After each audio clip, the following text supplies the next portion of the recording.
còn cho 30 nắng là anh ấy còn ấy chân còn ấy mới giờ mới nắng cho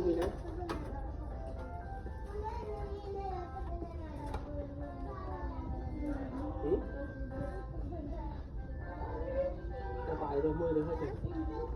rồi cho bạn nè cho bạn nắng thôi nè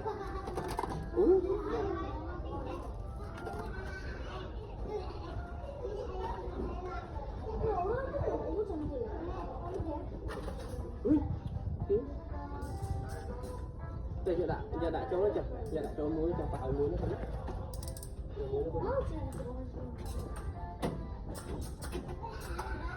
không có anh em